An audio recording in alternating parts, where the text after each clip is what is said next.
Since na kalsada na, papunta naman tayo na. Ito naman yung daanan na papunta.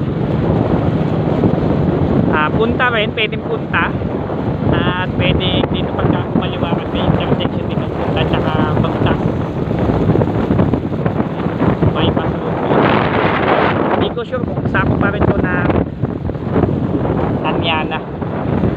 Anyare.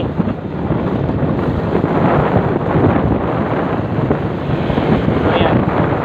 May intersection dito. Dinadaanan na sa sasakyan. Yung left side, pa left.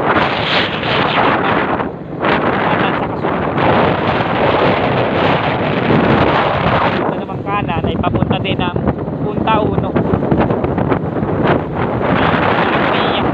Ito naman diretso ay papuntang Nahara, papuntang Bagtas. So, yun. Sabi ng Bunga, Santol. Ang pinaka-ano niyan, yung pinaka-entrada niya sa may Umboy, ang barangay nun ay ng Tansay, Bukal. So, siyempre, Bukal yung pinandidilig. No, Bukal siyempre may tubig. Tapos sumunod, pag kadidilig mo, mamumunga, ang kasunod nun ay Santol, o barangay Santol. Tapos, tumubo na yung Santol, kasunod na barangay is Bunga. Siyempre, ang dulo na nun, Gentry na.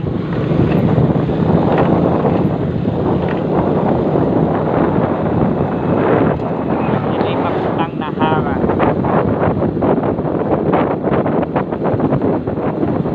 Maganda dito kasi may dito yung Nahara Resort. May mga palaisdaan. Palaisdaan, Nahara. Fishman. Tuyo. Ito naman yung Nahara. Tuyo na rin. Halos bitaw na rin yung alam.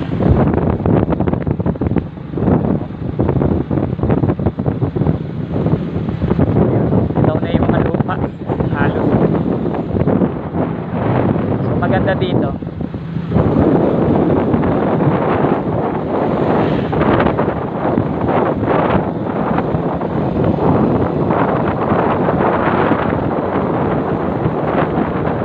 Tapos sa dulo na ito, may intersection yung papunta ka doon. At saka na pwede rin papuntang Gentry.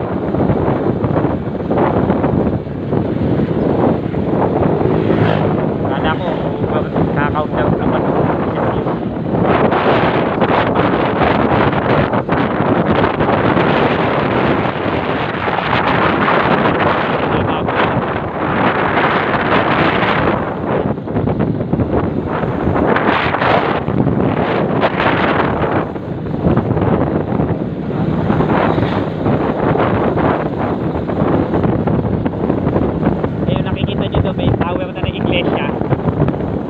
Yung iglesia na yun ay barangay Bagtas.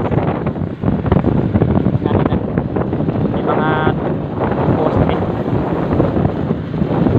Tulong pa yan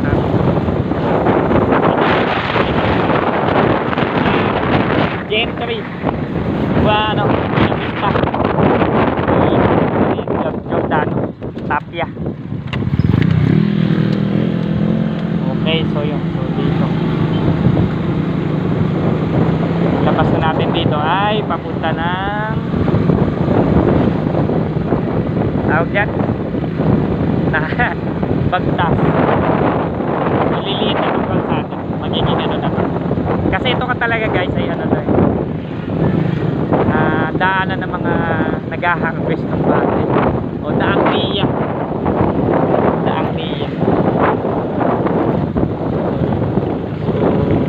Unti-unti na siyang dinedevelop. Ayun na, kasingit na tayo. Ayun, lumiit na yung kalsada. Ito pa Gentry, pinapiling na piling.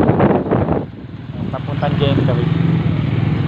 Ito naman ay pa Bagtas. Ayan. Bagtas na yan, kanto. Okay, Bagtas. Okay, so papunta na kami Tracy. So shortcut na lang din kami dyan sa Bagtas. Okay.